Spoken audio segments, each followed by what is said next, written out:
I was a real estate slut. Like I would do anything and everything. Didn't make a difference. And when you tell them that, that property is going to sell for hundreds of thousands of dollars less because of today's market, they essentially feel like they're losing hundreds of thousands of dollars in their home equity. The world's in chaos. We don't know what to do. We had a 50-50 shot at either do we try something else or do we double down on our efforts? So welcome to the first episode of The Lending Pulse, the podcast that dives into stories, strategies, and personalities behind the real estate and mortgage world. I'm your host, Dhruv, and I couldn't think of a better way to kick this off than the two leaders in the GTA real estate team market, Keith and Kevin. Together, they've built a name not just on numbers, but on trust, reputation, and long-term results. Today, we'll talk about how they got started, some of the most memorable transactions they've handled, and the lessons they learned about growth, relationships, and navigating the pressures of the industry. We'll also dig into what it means to be part of a high-performing team, the role of strong mortgage partnerships, and how they maintain balance between business and personal life. Let's get into it. All right, guys, so let's go back to the beginning, all right? What made you guys want to get into real estate? Mine was just experience with a realtor. Like when we bought my property, not saying he did a bad job. It was just he was really not prepared to answer our questions. And through the whole process, I realized I could have probably done a better job without even knowing what I was doing at that point. So I'm like, can you imagine when I actually understand the business, how much better I could be? So this is when you were buying your first home? Yes, yeah. So how was your journey? How was your process? It was honestly I've kind of always wanted to do something different. I was a chef by trade, right? And I love talking to people, enjoying myself. I've always been an extrovert, and I'm like, yeah, I want to get into sales. I just didn't know which part of sales I was going to end up in. Right. And that was the eye opener, saying, hey, listen, this is something I can definitely do. And no offense, I can probably do better than he is. Yeah. And he's been in the business for this many years. So I'm like, if I actually go do the courses and what have you, can you imagine how much better I could be with this product, right? So that's what ended up getting me into it. Were you guys both entrepreneurial, or was real estate something that you found later on? I went to school for architecture. Same time, I also had a dealership. I loved houses and I loved sales. But running the dealership, holding the inventory costs you every month. So I figured, hey, look, you know what? Might as well sell houses. It doesn't cost me every month that I'm holding this. And I love the whole marketing thing behind it. So that's why I ended up jumping into real estate.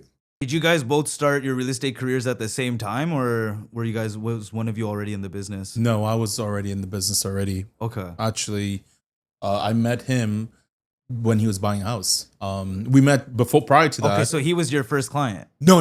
I was already in the business for a little while. We know each other from the bar. We know each other. We knew each other from the bars. Yeah. That's not a secret. Yeah, and then he was looking to buy a property, and then we just kind of started from there. And then he joined the brokerage I was at, and then rest is history. What do you guys remember about your first few deals? Was it exciting or stressful? Honestly, my first deal I'll never forget, because I can't. It was my sister and my brother-in-law, and I remember getting the deal done, and I didn't know what the fuck I was doing. I'm fresh out of, back then it was in Humber, just out of Oria, and I couldn't even fill up an offer. I didn't know what I was doing. I had to go to my broker of records, and he had to teach me everything, because back then, new realtors, you had to write your clauses down, right? There was no auto-populate, nothing like that. He's prehistoric. Right? He's like a dinosaur. I never had to physically write out an offer. And I didn't know what I was doing. So you weren't blessed with the ChatGPT days? No, not at all. This was about 10 years ago, right? But it was crazy that I finished all my courses and I didn't know what I was kind of doing, because they don't teach you that. They don't teach you. Now they're more focused on forms and everything. Back then, they weren't that focused on forms and stuff. I was like, construction, and you were kind of expected to know how to do things, but that's like, for me, we had the auto clauses. I was just really nervous on my first deal, getting my client sued or something. Like I don't know. I'm putting together a massive purchase. It wasn't a big purchase, but for somebody, that's their life savings that they're going to put into a property, and I just want to make sure I have everything right. I don't want them to get sued. Yeah, absolutely. So you guys built a strong presence in the market. What are some key turning points that helped you grow from solo agents into team leaders? The bar. The bar, yeah. Yeah, we were sitting at the bar. Cheers to that. Every time you say the bar. I won't lie to you. We were sitting at the bar. I already finished mine. Kevin and me were having a drink. Give him 1 second. Give him another one, please. Just give him the ball with a straw. We were sitting at the bar talking. He was at another Remax, and I was at a Home Life at the time. And he just looked at me, and I looked at him. He's like, yo, do you want to start a team? And I'm like, Yeah, you know what? And then we both agreed that, hey, listen, let's start it on neutral grounds. And Yeah. Ron had literally just opened up Remax Millennium. We're like, let's go meet Ron. And that's how it started. Like, we're like, let's start a team. Like, we've always worked together per se, but never in a team atmosphere. Like, we were never a Right. team. And we just said, let's do this. So it was something different, Yeah. something new, something exciting. It was, yeah. And it's just worked ever since. Was there ever a point where you doubted the path or thought about walking away from the industry? So the interesting time when COVID hit, we were like, oh, well, the world's in chaos. We don't know what to do. We had a 50-50 shot at either do we try something else or do we double down on our efforts? COVID. And that's what kind of made us or could have broke us. We decided to grab market share when everybody else was, contracting and staying away from. We started doing virtual showings for everybody, and we ended up banging out probably one of our better years. And that's what it was. It was a 50-50. Should we contract like everybody else and find something else to make additional income? Or do we double down on our efforts and just go? So one of your keys to success was being adaptable in the market, being able to. It's always been that way, including this market. In fact, in COVID, we kind of doubled down as well and say, screw it, let's get our broker license, because now we're going in, investing our money into Full it. time. We're 100% going to do this, right? Yeah. There's no backing down when we're doing that. Yeah, and again, that's one thing I'd like to say to a lot of new people starting out too is, look, if you're getting into this industry, whether it be mortgages, whether it be real estate, you got to treat this like it's a career. Yeah. You have to have that level of commitment to it. You have to be committed. Absolutely. One of the really good agents in this area once told me, and I'll never forget his words. He's like, Pete, you don't have to work a 9 to 5, but you have to treat this business like a 9 to 5. You have to be willing to put those 8 hours a day, not together, but work those 8 hours a day. And I actually thought about it after, and it's like, get that 40, 50 hours in for the week. But Saturday, Sunday, Monday, Tuesday, Wednesday, split it up. But as long as you get those hours in and treat it like a business, like a 9 to 5 business, you're going to succeed. So, as your business grew, what did you have to learn about managing people and building a strong client experience? Well, it's a little bit tricky because there's two parts. Managing expectations. Absolutely. Managing expectations is one of the hardest things. It's something you're never going to learn in a textbook, but you have to be straightforward with your clients because technically you end up becoming their business partner. It's a relationship where I'm helping you sell a house or buy a house, and you're going to be putting your money and trust into me. So you got to learn how to manage expectations. That's what I think is a key point. Well, I think one of the hardest things about managing expectations, especially on the financial side, is when somebody has an idea of or what they think their property is worth, they can kind of see that equity. And when you tell them that, that property is going to sell for hundreds of thousands of dollars less because of today's market, they essentially feel like they're losing hundreds of thousands of dollars in their home equity. And it can be a hard experience to try to justify, why that is selling for that price point, right? And breaking it down. I think, explaining the market to the client is very important. Well, there's an important part to that. It's that you have to separate fact from fiction. And most of the time that fiction comes from all their friends, neighbors, or everybody telling them, oh yeah, your house is worth X amount, but they're not doing the core research to understand what the actual facts are or what their affordability is, right? When you guys run somebody's numbers, you know exactly what they're working with. Black and white. Do you guys feel like your working dynamic as a team gives you an edge? And how do you guys balance each other out? I definitely think it gives us an edge because, perfect example, my wife actually had a small injury and he stepped in, he took care of all the business. In a couple of weeks, he's going to be baby number 3's coming in. Oh, wow. Congratulations. Right? So, hey, cheers to that. Cheers, 100%. Cheers, guys. So he's going to be stepping away. But even when we're at the office, we don't work on the same client. We're always doing different things. Right. It allows us to be omnipresent, right? And that's what getting a team is that, yeah, you can get the same service with me, with him, or as we're training our teammates, is that you'll get the same service from either of them. So it allows me to be in 5 different places at once, right, or Keith to be in 5 different places at once. And also it helps us focus on different genres of this industry, right? Absolutely. Like, be it commercial, be it pre-con, be it resale, be it investment, be it whatever. We're focusing our efforts on different and understanding those actual things, right? So Quick question. Like when you guys first started, what was your niche target? Like where did you guys start? Did you start with the residential? Did you start with the pre-con? I was a real estate slut. Like I would do anything and everything. Yeah. Didn't make a difference to me. Like the only thing I was never into was pre-con, to be honest with you. Right. And I joined a predominantly pre-con brokerage at the time with Ron, and now we do everything. But I was resale, commercial, whatever it was, and it wasn't fake until you make it. I understood what I was doing, but at the same time, I never said no to deals because you become a better agent understanding it, right? Absolutely. So even for mortgage agents, the industry is very similar as well. You know, we kind of pick our niche markets of, you know, who are the client profiles we want to work with? Do we want to work with the real estate investors? Do we want to work with first-time home buyers? Do we want to work with new to Canada? Yeah. What would you guys recommend for somebody that's new in the industry? Like, how should they start out? Don't say no. That's probably the best one. Don't say no. Yeah. Being one of them. The other thing too is somebody new to the country is you want to limit their risk. You know what I mean? And I think right now, current situation, you know, the mortgage side of this is the pre-con side. It's getting a little bit dicey with people, you know, not being able to, close.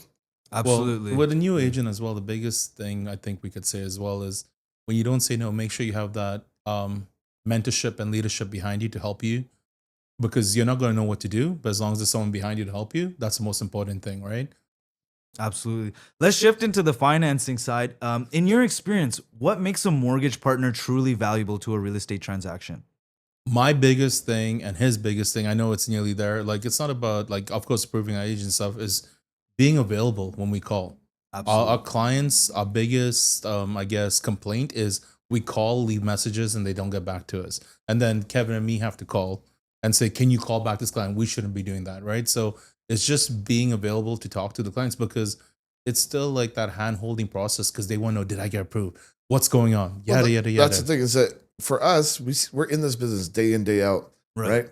For us, it's just another transaction. For somebody else, that's their whole life. It's like my life is hanging on an edge. Because of the commission, right? Because they're large sums of commission, right? And, you know, as real estate agents are not always thinking about, you know, how is the financing going to get approved? They're not looking into certain factors for the financing. They're thinking about the sale, right? And they've put in a lot of work. You guys have put in a lot of work into making this sale happen, prospecting the client, taking them out for the showings, making everybody happy, finally getting all the paperwork done and approved.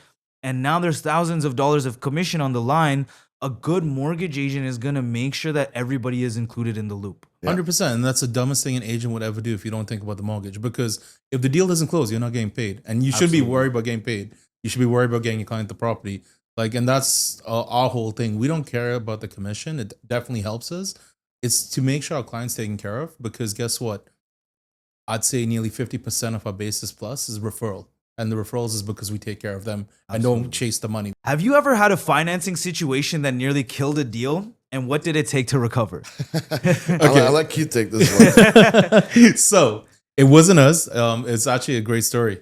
We put a house for sale, and we got an offer at nighttime. And morning time, Kevin, me in the office. It was like 9:30 in the morning. I got a call from a trust company saying they've repossessed the house. And we're like, what?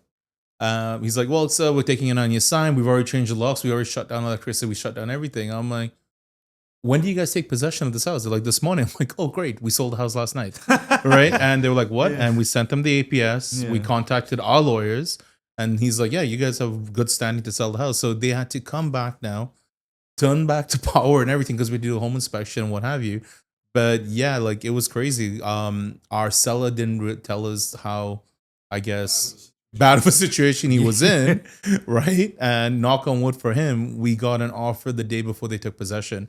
Wow. And because we had that offer, the deal did close and they couldn't touch the home. He paid them out. And yeah, it was, but that was the craziest mortgage situation we ever had. Yeah, very last minute. Last minute to it doesn't get any closer than that. Wow, that's awesome. Knock on wood, we were on the seller side, not the... We double-ended that one. Yeah, we did double end that deal. We double-ended that. I just realized that. That's what veterans look like. That's why you don't work with a new agent when you got a foreclosure coming. So if you guys were mentoring a new realtor, what would you tell them to look for when choosing mortgage partners? Track record, number one, 100%. Communication is key. Yeah. Anybody with good communication. It's like interviewing a realtor. Sit down and talk to them. See if, in the words of like how we say, if your spirit takes them, if you guys can chat and have a conversation, not about business, just about life and just talking. If you guys can kind of just get along, that means you can work together. And that's how we choose all our partners, our lawyers, everybody.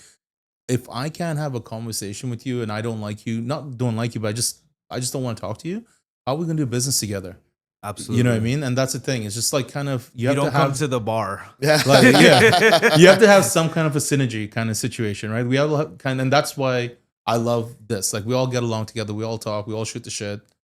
That's one of the most important things that I like to tell some of the new mortgage agents is when you guys are choosing relationships and people to work with like-minded people. Work with people that you have a good time with. You're smiling. You can be yourself around them. You know, if you have to kind of be like a stick in the mud to do your business, you're going to find that over time you get burnt out. Yeah. Because you're putting on this mask and you have to be this person. So be yourself, be happy, and work with people that are also like yourself. You can't be fake and you can't be an introvert. You have to put yourself out there. Absolutely. It is tricky though. When you start off in almost any business, you kind of do what it takes. Just take any deal transaction that comes your way. As you establish yourself, then you start choosing. Okay, we've turned down people to work with because it's you now have your own standard of who you want to work with and if they get along with you. Absolutely. So what's one deal or transaction you'll never forget, maybe because it was wild, unexpected, or incredibly rewarding? So we sold the property and the agent wasn't too sure how to do the deal. And we helped him. We helped the agent on the other side on the paperwork and stuff like that. And he ended up joining this brokerage. Hilarious. Right? And the house we were selling was an agent as well. Mm-hmm. It was a real estate agent who said, you know what, I want to use you and Kev to sell my house. So it was a crazy deal because we helped an agent out to sell another agent's deal, and that agent joined our brokerage, and then that agent bought a house from us.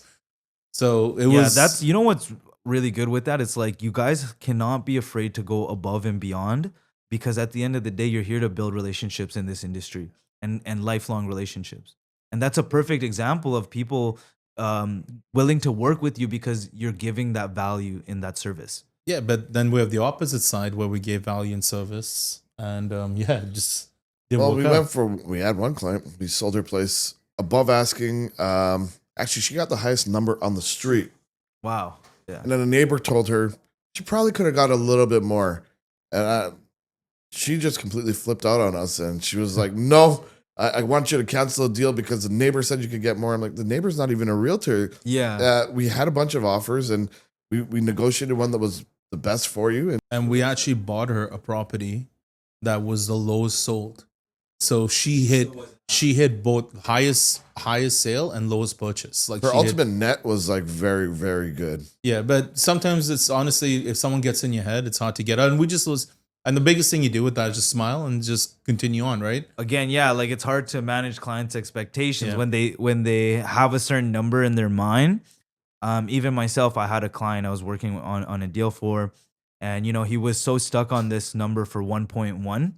And the deal, like his house, all the properties in the area, they're selling for like 850, 900 max. Yeah. Even though he did put money into his property, because again, like he renovated the basement, upgraded appliances, really dumped some money. He was really adamant on getting that 1.1, and we tried selling that property for over 8 months. Wow. Multiple different listing strategies, but now finally it's getting sold for about 900. Early on, what was a mistake that you made that ended up teaching you a major lesson? When we had the team, so me and Keith, we worked together for a while. Yeah. Early on, we started a team and we just thought the strategy should be hire fast. We hired a bunch of people. The amount of time and effort it takes to start training people, and if their heart's not in it, they end up just walking out. And that was the hardest part, is building a team that works as an ecosystem. Not just putting numbers out there and just grabbing people. That was a tough one for us, because we ended up losing our focus on our own business because you're focusing your time and effort on the team. Yeah, that absolutely. And as well teaching our team teaching people objections and how to handle clients, like in terms of discounting themselves as agents. We got a lot, especially being on this side of town, on the west side of GTA. We always get that. Give us a percent back. Give us 2% back. Can you sell my house for 1%? And dealing with those objections and teaching them, like, because we run a team, Right. it's hard for us to give discounts, right? Absolutely. And now I came up with a brilliant way to deal with it, and I think that's how I move forward, is just asking them straight up. But like, if someone asks me for a discount and say, "Hey, can you give me a discount?" I'll be like, "No, sorry, I can't." And they'll be like, "Oh, Drew's gonna give me one." I'll be like, "By all means, go ahead." Absolutely. But let me ask you a question. And this is straight up. It's the best thing to do. If he was willing to break down his negotiations that fast, can you imagine how he's going to negotiate on your property? Right? That's the bottom true. line. 100%. Because I'm holding up to my side, I'm going to keep my commission up, and I'm going to negotiate the same way for you when it's time to get a property. But if he's going to break down himself, how you? It's also that level of how much work is somebody willing to put into that deal. They're not going to go above and beyond when they feel that, oh, you know, we've already have reduced commission on the deal. And you're not going to get that same like virtual staging, that same effort. Like, and the best way The to do it extra now, what we perks. started doing is we have packages. Okay, if you want a discount, okay, this is what you're going to get straight up. Right. Like, this is what you're getting. This is what you're missing on. So we show them what they're missing on first, right? To give them an idea. Absolutely. When you guys are selling your property, you want to maximize the potential of the sale at any means cost, right? So saving 1% could cost you a lot more than 1% in the sale process. Have you ever had to completely shift your strategy mid-transaction to make things work? Always. Always. But you understand that too. And Right. we are in a business of adaptability. If you're not adapting, even with, forget a transaction, in the business itself, there's guys that are prehistoric and they're just doing the same thing over and over and over and over again. They're not actually reinventing themselves. So you gotta adapt and change. So I still see guys doing the low ball, the strategy, list it low and wait for offer date, like the COVID strategy. I still see a lot of realtors doing that as well. Then there's no one showing up on offer date, And nobody's presentation. showing up. Yeah, it's crazy. You have to be able to pivot in this business. Like, I'm pretty sure nearly every realtor, including yourself, I know we've had to relist a couple of times because of the way the market keeps switching. And it's no fault of us. It's just the way the market is, right? So we price it right. If it doesn't work, we have to reprice it every single time until something gets sold. Right. We keep it new on the market as well too. So do you think success in real estate is more about skill, mindset, or something else? It has to be a perfect marriage between skill, mindset, and relationships. Empathy, like some relationships, understanding your clients, everything. Yeah. Skills, it is big. What skill is mainly education, understanding the business and what have you, and understanding the offers. But if you can't relate to your client, you're never going to make it. Absolutely. And you only get skill based on your experience, your exposure, how many different types of deals and situations you've been in, right? And that's why I think it's important with mortgage brokers to have a track record as well, because you don't want somebody that's only done this type of deal and now you come in with a new client and something slightly different. They're like, oh, I don't know what to do, and failure to close at the closing date is rough. So you want somebody that has the exposure with a lot of different types of deals, a track record and good credibility. And the biggest thing as well is you have to kind of spend time with them and understand their business too, because you could be with a client and the client, supposing I give you a call and you don't pick up just because you're busy, and he needs to know an answer. If you have somewhat of a general understanding of the mortgage, how you guys might do it, you can be like, hey, listen, this is what they might be able to do. You're not giving advice, but you're giving them kind of pointers what might happen until they get on the phone with you, right? To kind of save the deal or just continue on, right? So real estate can be relentless. How do you create space for personal time, family, or mental recovery? Everyone says time blocking, but I know Kevin and me suck at time blocking. I won't lie. Like, I know time blocking is the biggest thing and people should do it if they can do it. We just suck at it. So we kind of have an understanding. Like, he knows my days where I have to go pick up the kids, take them to school. I know his days where his kids come early. And we just kind of know when we're not in the office. It's not because we don't want to be in the office. It's because we're dealing with other stuff, right? We do try and take time out for our families as much as possible. But one of the main things that helps us as much as it can is we try and find efficiencies in our business. You don't want to be sitting in front of a computer 9 hours on MLS looking for properties. That's just not efficient. You want to do just the money producing things, and that's it. Right. So how you split your workload throughout your day. Yeah. Yeah. Right. That's very important. Have you ever hit a point where you felt completely burned out, and what helped you reset? Yeah, only candles burn out. We chose this profession for a reason. We don't want to work the 40 hours. So it's whatever we put in is what we're going to get back out. We know that our business is cyclical. It goes high times, low times. So typically the market's a little bit slower during the holiday months. So you know what? Grind it all out right now. And we know that the slower times will come. So Awesome. What would you tell new agents who feel like they're constantly behind or overwhelmed? But suck it up, Buttercup. yeah, like You my, know what? my If question you- is how are you behind if and overwhelmed if you're a new agent, because that means you're killing it in the market. If you feel overwhelmed, you're doing something right as a new agent. Right? That's the way I look at it. Yeah, to be honest, you're not cut out if you don't have thick skin and that grit. You know, you got to keep pushing forward. I'm sorry, this world, the reality of it, nobody has time for your feelings. Clients want a certain outcome, you got to give it to them. What routines or habits help you stay consistent, whether it's health, mindset, or focus? We always, for some reason, it's been since we've been a team, by 10 or between 10 and 11, Kevin and me at the office, and we just talk and we kind of figure out our days. That's always been our thing for some reason. Yeah. We never ever planned it. It's just been happening. That's one of the things that and we have a, like what he works on, what I work on. We have a schedule per se, and that's about it. Like it just helps us out. Awesome. Has becoming more experienced made it easier to find balance, or does the pressure just change? It does. Well, that comes back to the same thing, is that being experienced helps you find efficiencies in your business, because then you understand what eats up a lot of your time. So I think the key that most realtors, I would say, would be working towards is trying to buy back their time, because the commission will come, right? But you got to figure out how you're going to buy back your time. And for me, I find that the best way to do it is find efficiencies. Like streamline your business. Yeah. Okay, awesome. Let's touch on the current market. What are your thoughts on the recent shifts in the interest rate and how are buyers responding? Honestly, the current market, listen, the way I look at it, no matter what, everyone says, ask me, is the market good or is the market bad? The market's there. Like, there's always going to be buyers, there's always going to be sellers, no matter what. So Regardless, there's opportunities. there's opportunities. That's the way you have to look at it. You just have to go out there and get it, right? The only thing you have to do, the biggest thing, is manage expectations, right? Absolutely. I think right now it's a little bit tougher for the sale market. It's a good time to buy right But now. I would say even for, like, let's say newer agents, do not get into that mindset of buying the bad news and walking around moping, saying, "Oh my God, terrible times," because you got to have your eyes open and understand that there's deals out there, and you can find people that want those deals. So you can help somebody out that needs to get out of a property and get somebody into that property. You're gonna help out a lot of people. Absolutely. We just hired a new agent, Shoria, shout out. And his positivity in this market is crazy. I've never seen anyone so positive. He's out there calling, banging doors, doing what he has to do, because we tell him, we're like, there's deals out there, and he's seeing the benefits of it now.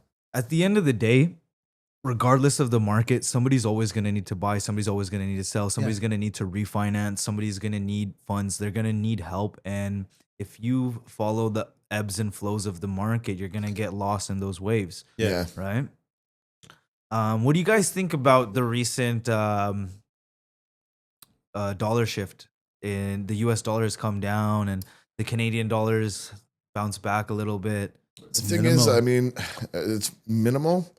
We knew this was gonna happen, and if you're keeping track, easiest way to see how things are moving is keep track of the gold prices, right? We're at record prices, because when there's so much instability and insecurity, people look to a safer commodity to start putting money into, right? And for the longest while over here, the safest thing that people would putting money into was properties, right?